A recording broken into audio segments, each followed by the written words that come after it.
അനുഭവങ്ങൾ. എൻ്റെ വള്ളുവനാട്ടിലെ സാഹിത്യകാരന്മാരിൽ പ്രിയപ്പെട്ടവരിൽ ഒരാളാണ് നന്ദനാർ എന്ന PC ഗോപാലൻ. അദ്ദേഹത്തിൻ്റെ ഏറ്റവും ഹൃദയസ്പർശിയായ ഒരു കൂട്ടം കഥകളുടെ സമാഹാരമാണ് അനുഭവങ്ങൾ.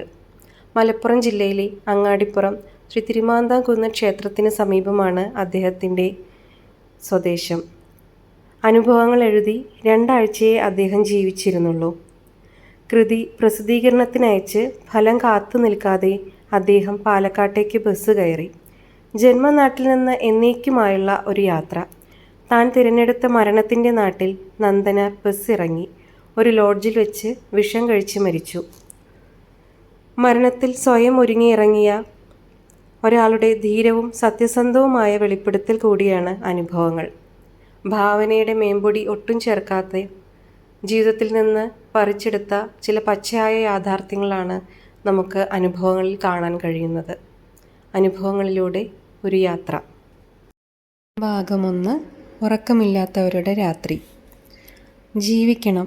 ജീവിക്കണമെന്ന് തീർച്ചപ്പെട്ട് കഴിഞ്ഞ മാതിരിയാണ്.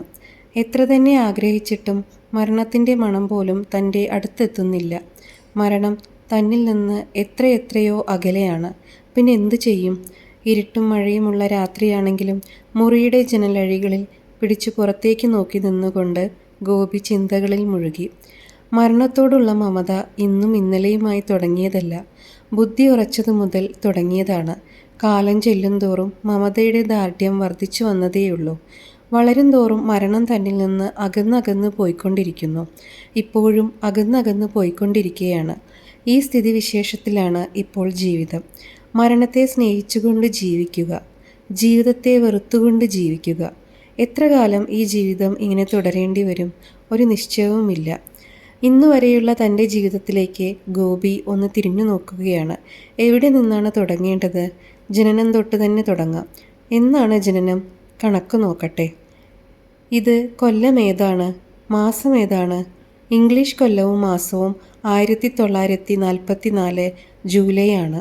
മലയാളമോ? മലയാളം 1119 മിഥുനമാസം. കഴിഞ്ഞ ആഴ്ചയിലാണ് തനിക്ക് 18 വയസ്സ് തികഞ്ഞത്. അപ്പോൾ ജനനം 1926 ജൂലൈ മാസത്തിലാണെന്ന്. മലയാളം 1101 മിഥുനമാസത്തിലാണെന്ന് വരുന്നു. 18 കൊല്ലങ്ങൾക്ക് മുമ്പ് ഇതുപോലെ മഴ പെയ്യുന്ന മിഥുനമാസം രാത്രിയിൽ താൻ ജനിച്ചു. മിഥുനം തൻ്റെ ജന്മമാസമായതുകൊണ്ടാണോ ആ മാസത്തോട് പ്രത്യേകമൊരു താല്പര്യം? അല്ല. പിന്നെ എന്താണ് അതിന് കാരണം? മിഥുനമാസത്തിൻ്റെ അപ്പുറത്തെ മാസമായ ഇടവമാസത്തിൽ മഴ തുടങ്ങുമെങ്കിലും ഭൂമിയുടെ ദാഹം തീരില്ല. മിഥുനമാസത്തിൻ്റെ ഇപ്പുറത്തെ മാസമായ കർക്കിടക മാസത്തിലാണെങ്കിൽ എപ്പോഴും ഇരുണ്ട ദിഗ്മുഖങ്ങളും തോരാത്ത മഴയുമൊക്കെയാണ്. സർവോപരി കർക്കിടകം ഒരു പഞ്ഞമാസവുമാണ്. മിഥുനമാസമോ? ദാഹം തീർന്ന് തണുത്ത ഭൂമി. മണ്ണിനടിയിൽ കിടന്നിരുന്ന വിത്തുകൾ മുളച്ച് നാമ്പെടുത്ത ഹരിതാഭമായ ഭൂവിഭാഗം. സുഖകരമായ ചൂടും തണുപ്പും മനോഹാരിതകളുടെയും അനുഭൂതികളുടെയും അക്ഷയപാത്രമാണ് മിഥുനമാസം. എന്തൊരു വിശപ്പാണ്! ഇന്ന് അന്നത്തിൻ്റെ വെള്ളം പോലും കണ്ടിട്ടില്ല. ഇന്നലെ വല്ലതും കഴിച്ചുവോ? ഓർക്കുന്നില്ല. മുഴുപട്ടിണിയും അരപ്പട്ടിണിയുമായി ദിവസങ്ങൾ നീങ്ങുമ്പോൾ എന്ന് എപ്പോൾ എന്ത് കഴിച്ചുവെന്ന് ഓർക്കാൻ വിഷമമാണ്. വയർ കടയുന്നു. വിത്തും കാമ്പുമെല്ലാം തുരന്നെടുത്ത മത്തനെ പോലെയാണോ വയർ? ഉമിനീരിറക്കിയെങ്കിലും തൊണ്ടയൊന്ന് നനയ്ക്കാമെന്ന് വെച്ചാൽ വായിൽ ഒരു നനവ് പോലുമില്ലല്ലോ. ഉണങ്ങിയ പ്ലാവില പോലെയുള്ള വായ. സമയം എത്രയായി കാണും? അറിഞ്ഞുകൂടാ. ഈ പെരുമഴയത്ത് കൂറ്റാക്കൂരിരുട്ടത്ത് സമയം എങ്ങനെ അറിയാൻ? മഴയുടെ ശബ്ദമില്ലെങ്കിൽ തൊട്ടടുത്ത നാലുകെട്ടിലെ ക്ലോക്ക് അടിക്കുന്നത് കേൾക്കാമായിരുന്നു. ഇപ്പോഴതിന് നിവർത്തിയില്ല. ഉടൻ തന്നെ ഗോപി ഇങ്ങനെ ആലോചിക്കുകയും ചെയ്തു. സമയം അറിഞ്ഞിട്ട് ഈ രാത്രിയിൽ എന്തു വേണം? വല്ലയിടത്തും പോകാനുണ്ടോ? വല്ലതും ചെയ്യാനുണ്ടോ? ഒന്നുമില്ല. സമയം അറിയണമെന്ന് വെറുതെ തോന്നുന്നു എന്ന് മാത്രം. വയറ് വിശക്കുമ്പോൾ സമയം പോകുന്നില്ലെന്ന് തോന്നും. ആമയുടെ ഗതിവേഗമാണ് അപ്പോൾ സമയത്തിന്. മുറിയിൽ അവനെ കൂടാതെ അമ്മയും അനുജൻ രാമൻകുട്ടിയും അനുജത്തി മാളുക്കുട്ടിയുമുണ്ട്. അനുജനും അനുജത്തിയും കൂർക്കം വലിച്ച് സുഖമായി ഉറങ്ങുന്നു. ആരോഹണ ക്രമത്തിലുള്ള കൂർക്കം വലി. വയറു നിറഞ്ഞ അവർക്ക് ഉറങ്ങാൻ ഒട്ടും പ്രയാസമുണ്ടാവില്ല. കിടക്കേണ്ട താമസം ഉറങ്ങുകയായി. കോലോത്തെ വലിയമ്മയുടെ ദയ കൊണ്ട് രാമൻകുട്ടിയും നാലുകെട്ടിലെ ചെറിയമ്മയുടെ ദയ കൊണ്ട് മാളുക്കുട്ടിയും വയറു വിശക്കാതെ കഴിയുന്നു. രാമൻകുട്ടി 5-ാം ക്ലാസ്സിലും മാളുക്കുട്ടി 3-ാം ക്ലാസ്സിലുമാണ് പഠിക്കുന്നത്. രാമൻകുട്ടിക്ക് ഉച്ചയ്ക്കും വൈകുന്നേരവും കോലോത്തെ വലിയമ്മയുടെ വീട്ടിലാണ് ഊണ്. ഉച്ചയ്ക്ക് സ്കൂൾ വിട്ടാൽ അവൻ നേരെ കോലോത്തെ വലിയമ്മയുടെ വീട്ടിൽ പോയി ഊണ് കഴിച്ച് സ്കൂളിലേക്ക് തന്നെ മടങ്ങുന്നു. വൈകുന്നേരം സ്കൂൾ വിട്ടുവന്ന് കുളിച്ച് സന്ധ്യയ്ക്ക് മുമ്പ് വീണ്ടും അവിടെ പോയി പകലൂണ് കഴിഞ്ഞു വരുന്നു. മാളുക്കുട്ടിക്ക് നാലുകെട്ടിലെ ചെറിയമ്മ വെള്ളവും മറ്റുമായി വല്ലതും കൊടുക്കും. എട്ടും പൊട്ടും തിരിയാത്ത കുട്ടിക്ക് വല്ലതും കൊടുത്താൽ പുണ്യം കിട്ടും. ഈശ്വരനെ മറന്ന് പ്രവർത്തിച്ചു കൂടല്ലോ, ചെറിയമ്മ ഇടയ്ക്കിടയ്ക്ക് പറയാറുണ്ട്. അമ്മ ഒന്ന് തിരിഞ്ഞു കിടക്കുന്നതിനിടയിൽ ചോദിച്ചു, എന്താ ഗോപിയെ നീ ഈ ജനലും പിടിച്ച് നിൽക്കണ? വെറുതെ. ഉറക്കം വരുന്നുണ്ടാവില്ല അല്ലേ? ഇല്ല. അമ്മയ്ക്കോ? അമ്മ മറുപടി പറഞ്ഞില്ല. ഗോപിക്കറിയാം അമ്മ മറുപടി പറയാത്തതിൻ്റെ അർത്ഥം. തന്നെ പോലെ അമ്മയും വിശന്നു പൊരിഞ്ഞു കിടക്കുകയാണ്. വിശന്നു പൊരിഞ്ഞു കിടക്കുമ്പോൾ എങ്ങനെ ഉറക്കം വരാനാണ്? എത്ര കാലമായി ഇങ്ങനെ മുഴുപട്ടിണിയും അരപ്പട്ടിണിയുമായി ജീവിക്കാൻ തുടങ്ങിയിട്ട്? എന്നാണ് ഇതിനൊരവസാനം? എങ്ങോട്ട് നോക്കിയാലും ഒരു പ്രകാശം കാണാനില്ല. പ്രതീക്ഷകളും പ്രത്യാശകളുമില്ലാത്ത ജീവിതം. അല്പം പ്രതീക്ഷയുണ്ടായിരുന്നത് ഏട്ടനിലായിരുന്നു. എല്ലാം നശിപ്പിച്ചു. നിൽക്കക്കള്ളി ഇല്ലാതെ വന്നപ്പോഴാണല്ലോ ഏട്ടൻ പട്ടാളത്തിൽ ചേർന്നത്. ഇവിടുത്തെ സ്ഥിതിഗതികൾ നല്ലപോലെ അറിയാം. വല്ലതും അയച്ചു തരാതിരിക്കില്ലെന്ന് കരുതി. പക്ഷേ ഒരു കത്തയക്കാൻ പോലും ഏട്ടന് തോന്നിയില്ല. കത്ത് ഇന്ന് വരും നാളെ വരും എന്ന് കരുതി കാത്തിരുന്നു. എവിടെ കത്ത്? ഒടുവിൽ അമ്മയുടെ നിർബന്ധം സഹിക്കാതായപ്പോൾ ഏട്ടൻ്റെ ഭാര്യ വീട്ടിൽ പോയി മേൽവിലാസം വാങ്ങിക്കൊണ്ടുവന്ന് കത്തെഴുതി. കുറേ ദിവസം കഴിഞ്ഞപ്പോൾ കണ്ടു അതിനൊരു മറുപടി വരുന്നു. ഒരു കാർഡിൽ 2 വരി. എനിക്കിവിടെ സുഖം തന്നെ, അവിടെയും അപ്രകാരം എന്ന് കരുതുന്നു. കാർഡ് പിച്ചി ചീന്തി കാറ്റിൽ പറത്താൻ തോന്നി ഗോപിക്ക്. പക്ഷേ ചെയ്തില്ല. അമ്മയുടെ മുൻപിലേക്ക് എറിഞ്ഞു കൊടുത്തു. അമ്മ അതെടുത്ത് മേപ്പടിയിൽ കൊണ്ടുപോയി വെച്ചു. അതിപ്പോഴും അവിടെ ഇരിക്കുന്നുണ്ടെന്ന് തോന്നുന്നു. ഇന്നാളൊരു ദിവസം മേപ്പടി തപ്പിയപ്പോൾ അതവിടെ കണ്ടു. ഏട്ടൻ പട്ടാളത്തിൽ ചേർന്നിട്ട് 1 കൊല്ലം കഴിഞ്ഞു. ഇനി ഏട്ടൻ വല്ലതും സഹായിക്കുമെന്ന് പ്രതീക്ഷിക്കുന്നതിൽ ഒരർത്ഥവുമില്ല. ഏട്ടന് സ്നേഹം ഏട്ടൻ്റെ ഭാര്യയോടും കുട്ടികളോടും മാത്രമേയുള്ളൂ. അങ്ങോട്ട് കത്തും പണവും മുറയ്ക്ക് അയക്കുന്നുണ്ട്. ഭാര്യയോടും കുട്ടികളോടും സ്നേഹം വേണ്ടെന്ന് ആരും പറയില്ല. പക്ഷേ അവരോടുള്ള അത്ര പോലെ ഇല്ലെങ്കിലും അല്പം സ്നേഹം പെറ്റമ്മയോടും സഹോദരങ്ങളോടും വേണ്ടേ? അതില്ല ഏട്ടന്. അമ്മയോടും സഹോദരങ്ങളോടും അല്പം പോലും സ്നേഹമോ കടപ്പാടോ ഇല്ലാത്ത മാതിരിയാണ് ആദ്യം തൊട്ടേയുള്ള പെരുമാറ്റം. ബുദ്ധി ഉറച്ചതു മുതൽ ഗോപിക്കുള്ള അനുഭവമാണത്.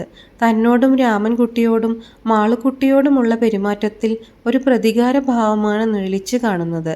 കുടിപ്പക വെച്ചുകൊണ്ടുള്ള പെരുമാറ്റം. എന്താണ് അതിന് കാരണം? ഏട്ടൻ്റെയും തങ്ങളുടെയും അച്ഛൻ വേറെയായതാവുമോ കാരണം? ആണെങ്കിൽ അത് ആരുടെ കുറ്റം? തങ്ങൾ എന്തു പിഴച്ചു? അമ്മ എന്തു പിഴച്ചു? ഏട്ടനെ 4 മാസം ഗർഭമായിരുന്നപ്പോൾ ഏട്ടൻ്റെ അച്ഛൻ മരിച്ചു. അതിനുശേഷം 14 കൊല്ലം അമ്മ വിധവയായി തന്നെ ജീവിച്ചു. അപ്പോഴാണത്രേ മറ്റൊരു പുരുഷൻ അമ്മയുടെ ജീവിതത്തിലേക്ക് കടന്നു വന്നത്. അവർ തമ്മിൽ കണ്ടു, സംസാരിച്ചു, ഇഷ്ടപ്പെട്ടു. പ്രായം കൊണ്ടും ജാതി കൊണ്ടും കുടുംബ മഹിമ കൊണ്ടും പങ്കുണ്ണി നായർ കുഞ്ചുകുട്ടി അമ്മയ്ക്ക് യോജിച്ച പുരുഷൻ തന്നെയായിരുന്നു. പക്ഷേ വീട്ടിൽ മിക്കവരുടെയും അഭിപ്രായം കുഞ്ചുകുട്ടി അമ്മയ്ക്ക് ഒരു 2ാം വിവാഹത്തിൻ്റെ ആവശ്യമില്ലെന്നായിരുന്നു. കാരണം വേണ്ട കാലത്ത് തന്നെ അവർ വിവാഹിതയായി. കൊല്ലം തികയുന്നതിന് മുമ്പ് ഭർത്താവ് മരിച്ചുപോയെങ്കിലും ആ ബന്ധത്തിൽ ഒരു ആൺകുട്ടി ഉണ്ടായി. അമ്മയുടെ ശേഷക്രിയ ചെയ്യാൻ ഒരു സന്തതി. 14 കൊല്ലത്തിന് ശേഷം 14 കൊല്ലം വിധവയായി ജീവിച്ചതിന് ശേഷം വീണ്ടും വിവാഹിതയാവുകയോ? കൊള്ളാം. എന്തിന്? എന്താണതിൻ്റെ ആവശ്യം? പങ്കുണ്ണി നായർക്കും കുഞ്ചുകുട്ടി അമ്മയ്ക്കും അത് ആവശ്യമാണെന്ന് തോന്നി. വേണ്ടപ്പെട്ടവരുടെ അതൃപ്തിയെ അവഗണിച്ചുകൊണ്ട് അവർ വിവാഹിതരായി. അടുത്ത കൊല്ലം ഗോപി ജനിച്ചു. പിന്നെ രാമൻകുട്ടിയും മാളുക്കുട്ടിയും. അങ്ങനെ ആ ദാമ്പത്യ ബന്ധത്തിൽ 3 കുട്ടികളുണ്ടായി. ഗോപിക്കും ഗോപിയുടെ ഏട്ടൻ രാവുണ്ണിക്കും തമ്മിൽ 14 വയസ്സിൻ്റെ വ്യത്യാസമുണ്ട്. പങ്കുണ്ണി നായരും കുഞ്ചുകുട്ടി അമ്മയും തമ്മിലുള്ള വിവാഹത്തിൽ ഏറ്റവും അതൃപ്തി രാവുണ്ണിക്കായിരുന്നു. അതൃപ്തി കാലക്രമത്തിൽ വൈരാഗ്യമായി രൂപപ്പെടുകയാണുണ്ടായത്. വൈരാഗ്യത്തെ ആളിക്കത്തിക്കാൻ വീട്ടിലുള്ളവർ പരമാവധി ശ്രമിച്ചു. എരിയുന്ന തീയിൽ എണ്ണയൊഴിച്ചു കൊടുക്കുന്ന പണി. അവസാനം ഒരു ദിവസം രാവുണ്ണി 2ാം അച്ഛൻ്റെ മുൻപിൽ പൊട്ടിത്തെറിക്കുക തന്നെ ചെയ്തു. വീട്ടിൽ നിന്ന് കടന്നു പോകാൻ പറഞ്ഞു. ആ നിമിഷം പങ്കുണ്ണി നായർ ഭാര്യ വീട്ടിൽ നിന്നിറങ്ങി. പിന്നെ മരിക്കുവോളം അവിടെ കാലെടുത്ത് കുത്തിയിട്ടില്ല. വെറും 10 കൊല്ലത്തെ ദാമ്പത്യ ജീവിതത്തിന് ശേഷം പങ്കുണ്ണി നായർ മരിച്ചു. പങ്കുണ്ണി നായർ മരിക്കുന്നതിന് മുമ്പ് തന്നെ പാടത്തുപറമ്പിൽ തറവാട്ടിൽ തൊഴുത്തിൽ കുത്തും മുറുമുറുക്കലും പിരിമുറുകി. സ്ഥിതിഗതികൾ തറവാട്ടുഭാഗത്തിൻ്റെ വക്കത്തെത്തി നിൽക്കുകയായിരുന്നു. പങ്കുണ്ണി നായർ മരിച്ച കൊല്ലം തന്നെ ഭാഗം കഴിഞ്ഞു. മഴയ്ക്ക് ശക്തി കൂടുകയാണോ? എത്ര നേരമായി ഇങ്ങനെ നിന്ന് പെയ്യാൻ തുടങ്ങിയിട്ട്? വല്ലാതെ ഊത്താലടിക്കുന്നു. ഗോപി പായയിൽ വന്നു കിടന്നു. അമ്മ ചോദിച്ചു, നിന്ന് മടുത്തുവോ? വല്ലാത്ത ഊത്താല്. മോളിലെ അടുക്കളയിലൊക്കെ വെള്ളപ്രളയാവും. ഇക്കൊല്ലത്തെ മഴയ്ക്ക് ഈ പത്തായപ്പുര ഉണ്ടാവുമെന്ന് തോന്നണില്ല. ബാക്കി ഈ പത്തായപ്പുര മാത്രമല്ലേ ഉള്ളൂ, അതും നശിക്കട്ടെ. അമ്മ മറുപടി പറഞ്ഞില്ല. നിശബ്ദയായി. തറവാട്ടു ഭാഗവും അതിനെ തുടർന്നുള്ള സംഭവവും ഗോപി ഓർത്തു. 3 താവഴിയായിട്ടാണ് തറവാട് ഭാഗിച്ചത്. വലിയമ്മയും മക്കളും ഒരു താവഴി, ചെറിയമ്മയും മക്കളും മറ്റൊരു താവഴി, തൻ്റെ അമ്മയും മക്കളും മൂന്നാമതൊരു താവഴി. വലിയമ്മയും ചെറിയമ്മയും 4 കെട്ട് പങ്കിട്ടെടുത്തപ്പോൾ അമ്മയ്ക്കും മക്കൾക്കും പത്തായപ്പുര കിട്ടി.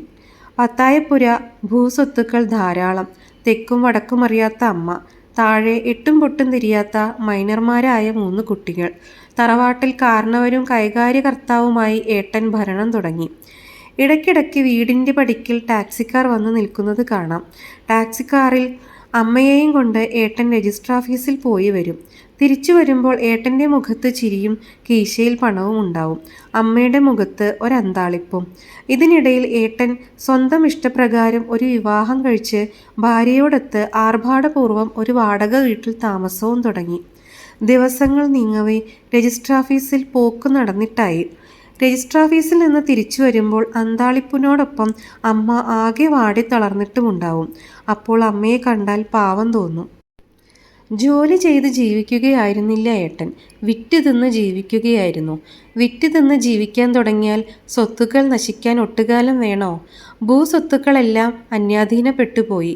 നികുതി കൊടുക്കാത്തതുകൊണ്ട് വീട്ടുസാധനങ്ങളിൽ പലതും ജപ്തി ചെയ്തു കൊണ്ടുപോയി. അവശേഷിച്ചിരുന്നതിൽ പലതും വിറ്റ് തിന്നു. അവസാനം ചോർന്നൊലിക്കുന്ന, തറ പറ്റാൻ തയ്യാറെടുത്തു നിൽക്കുന്ന പത്തായപ്പുര മാത്രം ബാക്കിയായപ്പോൾ ഏട്ടൻ പട്ടാളത്തിൽ ചേർന്നു. അമ്മയെക്കുറിച്ചോ ഉടപ്പിറപ്പുകളെക്കുറിച്ചോ ഒരല്പമെങ്കിലും വിചാരം ഏട്ടനില്ലെന്ന് മനസ്സിലായി കഴിഞ്ഞു. ഇരുട്ടും മഴയുമുള്ള രാത്രിയാണെങ്കിലും വിശപ്പ് അസഹനീയമാണെങ്കിലും നേരം പുലരരുതേ എന്നാണ് ആഗ്രഹം. നേരം പുലർന്നാൽ എന്തു ചെയ്യാനാണ്? വെറുതെ വിശക്കുന്ന വയറുമായി അങ്ങാടിയിൽ, ഇടവഴികളിൽ, അമ്പല പരിസരത്തിൽ, പുഴക്കരയിൽ അലഞ്ഞു നടക്കാം. അത്ര തന്നെ. അതുകൊണ്ട് എന്താണൊരു ഗുണം? ഒന്നുമില്ല. ഇവിടെ നിന്ന് രക്ഷപ്പെടണം. ഈ നാട്ടിൽ നിന്ന് രക്ഷപ്പെടണം. അതിനെന്താണൊരു വഴി? അന്യനാട്ടിൽ പോയി എന്തു ജോലി ചെയ്യാനും തയ്യാറാണ്. എന്തു വേഷം കെട്ടാനും തയ്യാറാണ്. ചുമടെടുക്കാം. ഹോട്ടലിൽ എന്തു ജോലി വേണമെങ്കിലും ചെയ്യാം. ചുമടെടുപ്പും ഹോട്ടൽ ജോലിയുമല്ലാതെ തനിക്ക് എന്ത് ഉദ്യോഗം കിട്ടാനാണ്? പഠിപ്പുണ്ടെങ്കിലല്ലേ കാര്യമായ വല്ല ഉദ്യോഗവും കിട്ടുകയുള്ളൂ. പഠിപ്പ് എന്ത് പഠിപ്പിരിക്കുന്നു തനിക്ക്? 8ാം തരം വരെയെങ്കിലും പഠിക്കണമെന്നത് എത്ര ആഗ്രഹിച്ചിരുന്നു, സാധിച്ചില്ല. 5ാം ക്ലാസ്സിൽ നിന്ന് 6ാം ക്ലാസ്സിലേക്ക് ജയിച്ചപ്പോൾ പഠിത്തം അവസാനിപ്പിക്കേണ്ടി വന്നു. തുടർന്ന് പഠിച്ചാൽ കൊള്ളാമെന്ന് ആഗ്രഹമുണ്ടെന്ന് ഏട്ടനോട് പറയാനായി ഏട്ടൻ്റെ ഭാര്യ വീട്ടിൽ പോയ രംഗം ഇന്നലെ കഴിഞ്ഞതുപോലെ ഓർക്കുന്നുണ്ട്. ഏട്ടൻ ഭാര്യയോടൊത്ത് ആർഭാടപൂർവ്വം വാടക വീട്ടിൽ താമസിക്കുന്ന കാലം. വീട്ടിലേക്ക് അപൂർവമായേ വരൂ. അമ്മയും സഹോദരങ്ങളും തിന്നുവോ കുടിച്ചുവോ എന്നൊന്നും തീരെ അന്വേഷണമില്ല. മഴ പെയ്യുന്ന ഒരു വൈകുന്നേരമാണ് ഏട്ടനെ സങ്കടമുണർത്തിക്കാൻ ചെന്നത്. ഉമ്മറത്തിരുന്ന് ചായ കുടിക്കുകയായിരുന്നു ഏട്ടൻ. ഗർഭിണിയായ ഏട്ടത്തിയമ്മ അകത്ത് മഞ്ചപ്പത്തായത്തിൽ ചെരിഞ്ഞു കിടക്കുന്നു. ചായ ഊതി കുടിക്കുന്നതിനിടയിൽ ഏട്ടൻ ചോദിച്ചു, എന്താടാ പോന്ന്? മിണ്ടാതെ ചുവർ ചാരി നിന്നു. വീട്ടിൽ വിശേഷിച്ചൊന്നുമില്ലല്ലോ? ഇല്ല. പിന്നെ എന്തിനാ ഈ പെരുമഴയത്ത് വിരുന്ന് വന്നിരിക്കണ? ഞാൻ 6ലേക്ക് ജയിച്ചു.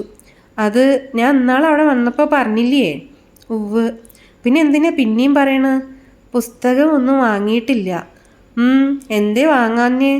കുറച്ചുച്ചത്തിൽ പുച്ഛസ്വരത്തോടെയാണ് ഏട്ടൻ ചോദിച്ചത്. ഗോപി നിശബ്ദം നിന്നു. പുസ്തകം വാങ്ങാൻ കാശ് ചോദിക്കാനല്ലേ ഇപ്പം അങ്ങോട്ട് കെട്ടിയെടുത്തിരിക്കണേ? ഗോപി പതുക്കെ മൂളി. അതിന് നിന്റെ തന്ത സമ്പാദിച്ചു വെച്ചിട്ടൊന്നുമില്ല. നിന്റെ തന്ത മോശകുടൻ പങ്കുണ്ണിയാരുണ്ടായിരുന്നില്ലേ? ആ ചെറ്റപ്പെറുക്കി അയാൾ സമ്പാദിച്ചു വെച്ചിട്ടൊന്നുമില്ലാന്ന് മനസ്സിലായില്ലേ? മൊശകടനും ചെറ്റപ്പെറുക്കിയുമായ പങ്കുണ്ണി നായർ. ആ പങ്കുണ്ണി നായരുടെ മകനാണ് താൻ. മരിച്ചുപോയ അച്ഛനെ മകൻ്റെ മുമ്പിൽ വെച്ച് ചീത്ത പറയുക. കണ്ണുകൾ നിറഞ്ഞു.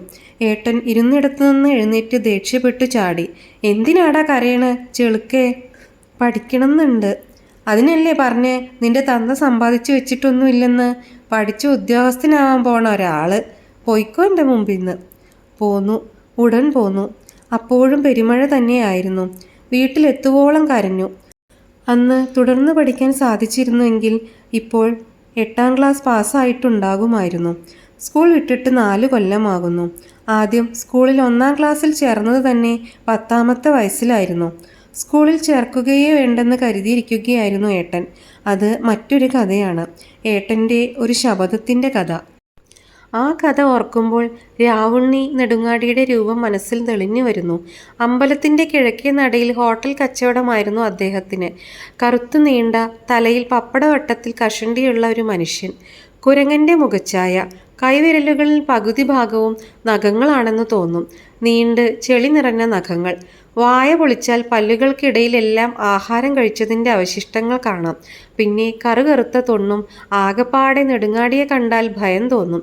രാത്രിയിൽ ഇരുട്ടത്ത് നിന്ന് പെട്ടെന്ന് നെടുങ്ങാടി മുന്നിൽ പ്രത്യക്ഷപ്പെട്ടു എന്നിരിക്കട്ടെ, കുട്ടികൾ പേടിച്ചു നിലവിളിക്കും. മുതിർന്നവർ ഞെട്ടിവിറയ്ക്കും. നെടുങ്ങാടി ഇടയ്ക്കിടയ്ക്ക് വീട്ടിൽ വരും.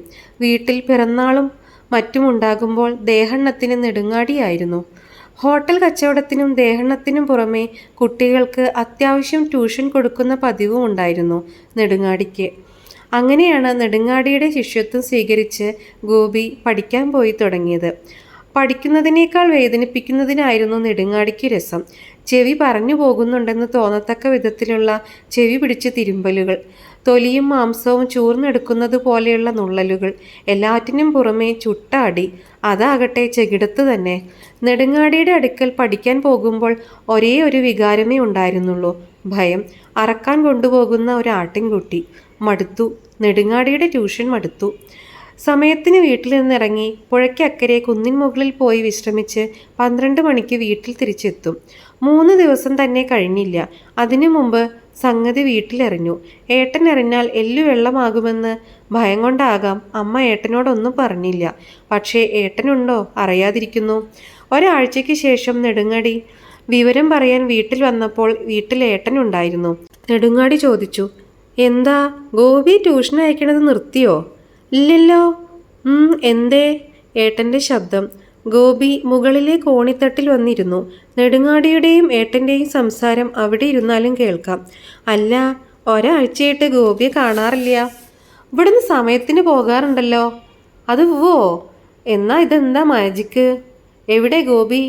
മോളിലുണ്ടാവുമെന്ന് തോന്നുന്നു. ചെറിയമ്മയാണ് പറഞ്ഞത്. തറവാട് ഭാഗിക്കാത്ത കാലമായിരുന്നു. ഗോപിയെ, ഗോപിയെ ഏട്ടൻ നീട്ടി വിളിച്ചു. ഗോപി വിളി കേട്ടില്ല. ഏട്ടൻ നിമിഷത്തിനുള്ളിൽ മുകളിൽ കുതിച്ചെത്തി. ചെന്നായയുടെ മുന്നിൽ ആട്ടിൻകുട്ടി. ഒരൊറ്റ അടി. ചെപ്പ മൂളി. 2ാമത്തെ അടിക്ക് താഴെ വീണു. പിന്നെ അടിയോടടിയാണ്. ഒരൊറ്റ ചോദ്യമില്ല, അടിയോടടി. ഇന്ന സ്ഥലത്തെന്നില്ല, തലങ്ങും വിലങ്ങും അടി.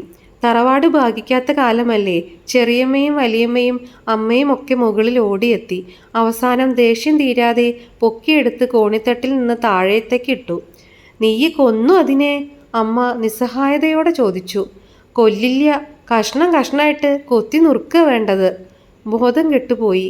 ബോധം തെളിഞ്ഞപ്പോൾ അമ്മയുടെ മടിയിലാണ്. അമ്മയുടെ കണ്ണുകളിൽ നിന്ന് കണ്ണുനീർ തുള്ളികൾ ധാരധാരയായി പ്രവഹിക്കുന്നു. വലത്തെ കാലിൽ വേദന. എഴുന്നേൽക്കാൻ ശ്രമിച്ചു. പറ്റുന്നില്ല. അമ്മ വിരൽ പിടിച്ച് വലിച്ചപ്പോൾ നെരിപൊരി കൊണ്ട് പുളഞ്ഞു. പിറ്റേ ദിവസമായപ്പോഴേക്കും കാലടി വിങ്ങി വീർത്തു. വേലത്തി കാളിക്കുട്ടിക്ക് ആളയച്ചു. അവൾ വന്നു. ഒരാഴ്ച 2 നേരം ഒഴിഞ്ഞതിന് ശേഷമാണ് കഷ്ടിച്ച് എഴുന്നേറ്റ് നിൽക്കാറായത്. നടക്കാറായപ്പോൾ ഏട്ടൻ പറഞ്ഞു, ഇനി ഈ നായിൻ്റെ മോനെ പഠിക്കാൻ എങ്ങോട്ട് അയക്കണ്ട. ദേഷ്യം വന്നാൽ ഞാൻ വല്ലതും ചെയ്തു പോകും. എന്നിട്ട് കോടതി കയറാൻ എന്നെക്കൊണ്ടാവില്ല. അതോടെ നെടുങ്ങാടിയുടെ ട്യൂഷൻ നിന്നു. 3 കൊല്ലത്തിന് ശേഷമാണ് പിന്നെ സ്കൂളിൽ ചേർന്നത്. അതെങ്ങനെയാണ് ഉണ്ടായത്? അതും നല്ലതുപോലെ ഓർക്കുന്നുണ്ട്. ഓർക്കാപ്പുറത്തൊരു ദിവസം ഭാസ്കരക്കുറുപ്പ് വീട്ടിൽ വന്നു. പല കോവിലകങ്ങളിലെയും മനകളിലെയും വ്യവഹാര കാര്യസ്ഥനാണ് അദ്ദേഹം. പണ്ട് അമ്മാമ്മൻ്റെയും ഒക്കെ കാലത്ത് കുറച്ചു കാലം വ്യവഹാര കാര്യസ്ഥനായി വീട്ടിലും ജോലി നോക്കിയിട്ടുണ്ട്. അന്ന് തൊട്ട് ഇടയ്ക്കിടയ്ക്ക് വീട്ടിൽ വരുന്ന പതിവുണ്ട്. കുറുപ്പ് ചോദിച്ചു, ഇന്നെന്താ സ്കൂളില്ലേ? ഗോപി അമ്മയുടെ അടുത്ത് നിൽക്കുകയായിരുന്നു. അമ്മ പറഞ്ഞു, സ്കൂളിൽ ചേർത്തെങ്കിലല്ലേ സ്കൂളിൽ പോകൂ. അതെന്തേ? ഗോപിക്ക് വയസ്സെത്രയായി? വയസ്സ് 10 കുറുപ്പേ. എനിക്ക് ആരാണുള്ളത്? ദൈവം കൂടി എന്നെ കൈവിടിഞ്ഞ മാതിരിയാ. അതെന്തായാലും ഗോപിയെ സ്കൂളിൽ അയക്കാതെ പറ്റില്ല. കണ്ടാൽ തിരിയാറാക്കണ്ടേ? അമ്മ ഒന്നും പറഞ്ഞില്ല. കുറുപ്പ് ഒരു നിമിഷം ആലോചിച്ച ശേഷം പറഞ്ഞു, ആട്ടെ, ഗോപി ഇപ്പം തന്നെ പുറപ്പെട്ടോളൂ. അമ്മയും ഗോപിയും സംശയിച്ചു നിൽക്കുന്നത് കണ്ടപ്പോൾ കുറുപ്പ് വീണ്ടും പറഞ്ഞു, തമാശയൊന്നുമല്ല ഞാൻ പറയണത്, കാര്യമായിട്ട് തന്നെയാണ് ഞാൻ പറയണത്. ഗോപി വേഗം പുറപ്പെട്ടോളൂ. പിന്നെ സംശയിച്ചു നിന്നില്ല, പുറപ്പെട്ടു. രാവണി ഇതറിഞ്ഞാൽ തുള്ളിച്ചാടോണാവോ? ഗോപിയെ പഠിക്കാൻ അങ്ങോട്ട് അയക്കണ്ടെന്ന രാവണിയുടെ നിശ്ചയം. രാവണി തുള്ളിച്ചാടിയ ഞാൻ പറഞ്ഞ് ശരിയാക്കിക്കോളാം.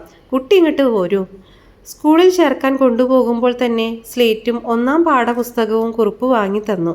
ഭാസ്കരക്കുറുപ്പിന് അന്നത് ചെയ്യാൻ തോന്നിയത് കൊണ്ട് ഇപ്പോൾ കണ്ടാൽ തിരിയാറായെന്ന് പറയാം. 5 കൊല്ലം എങ്ങനെയൊക്കെയാണ് സ്കൂളിൽ പഠിച്ചതെന്ന് ദൈവത്തിന് മാത്രമേ അറിഞ്ഞുകൂടൂ.